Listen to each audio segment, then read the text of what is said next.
first. Well, what can we expect from the federal government? Is Barack Obama going to bail us out? I don't think so. I do think that we can expect some help from the feds. And we don't know exactly what that will look like because we have not had a recovery package adopted as yet by both the House and the Senate. But over a 5-year period, we would expect, if things look the way they're trending, close to $3 billion in additional Medicaid spending in Illinois, and close to $2.5 billion in a state stabilization fund. So that's good news, no question about it. And to the extent that a lot of the fiscal stimulus program is focused on people, on making sure that unemployment insurance benefits last longer, making sure that supplemental security payments are higher, that is not only going to begin pumping real money into the economy, but it also may reduce the need for additional state services. And the argument is a pretty simple one.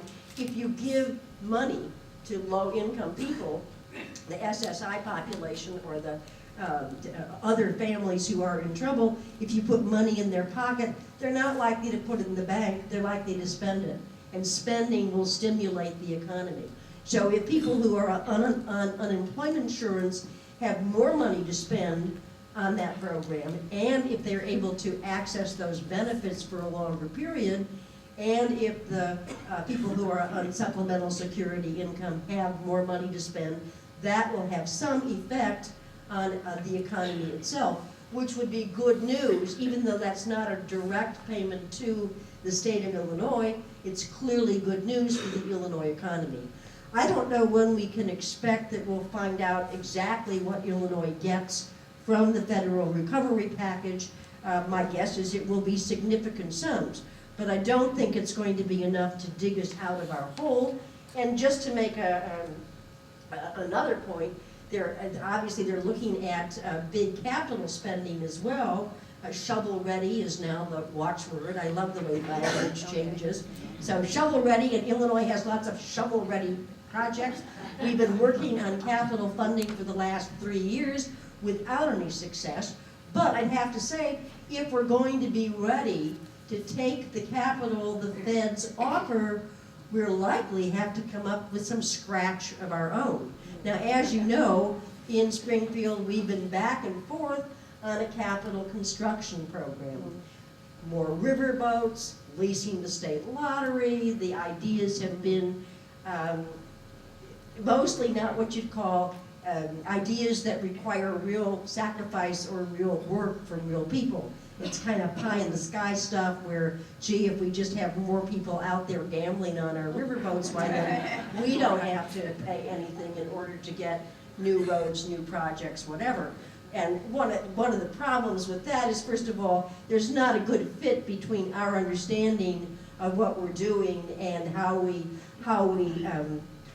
operate as a body politic. There's also a question about the kind of morality of saying, well, if real people won't pay for this, why don't we get the vice-ridden population to do so? And third, and this is serious too, once you've done that, once you've said, oh, here's how we're going to pay for these construction projects, what do you do for an encore?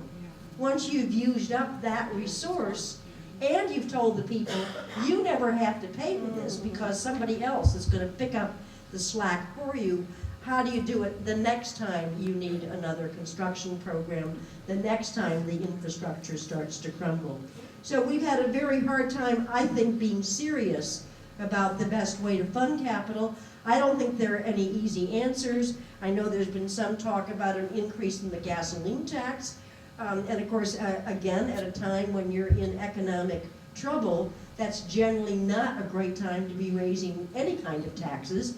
On the other hand, there's a clear connection between the gasoline that powers the automobiles that use the roads that are crumbling, and the gasoline that keeps people perhaps from using mass transit, that if we had more money to spend on mass transit, we could divert more of those road users into people helping sustain the RTA and the mass transit systems downstate. With brand new leaders in the Senate both in the Democratic and Republican caucuses, and a brand new governor, I anticipate there's going to be a lot of going back to square one, going back to rethink all of these issues. And I don't think that only easy answers need apply. I don't think that it's all going to be premised on 3 more casino licenses or 1 more lease of the state lottery. I'm not predicting that those may not be part of a mix, but I would predict that there will be some serious effort to connect the citizens with the projects and with the improvements that these projects are supposed to make in people's lives. So I don't have a magic wand, darn, and I certainly don't have a crystal ball.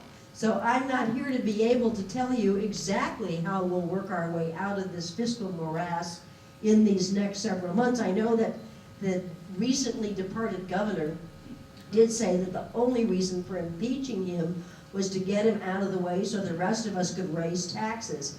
Well, I have to tell you, politicians really don't like raising taxes, you know? We like to go home and say to people, I didn't raise your taxes, right? It's easier to get reelected, you know, if you didn't raise their taxes than if you did. But I'd also point out 2 things. First of all, this is a governor who proposed a $7 billion increase in taxes 3 short years ago. So the idea that the legislature wants to raise taxes, but I never did, is just plain totally nonsense. And second, I wouldn't rule out a tax increase because I don't know exactly how serious these fiscal problems are going to prove to be over time. Some would say, and I think they would be right, that Illinois has ignored the fiscal realities for too long.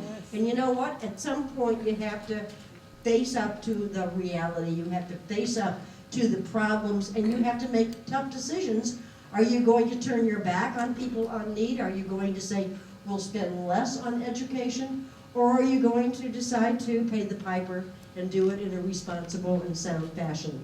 I'm not making any predictions. I know that the new governor said until he knows more about exactly where we are, he certainly is not going to rule in or rule out any taxes, but you should understand the nature and the difficulty of the financial problems we face, and I'd have to say that the dearly departed governor bears a fair share of responsibility for that.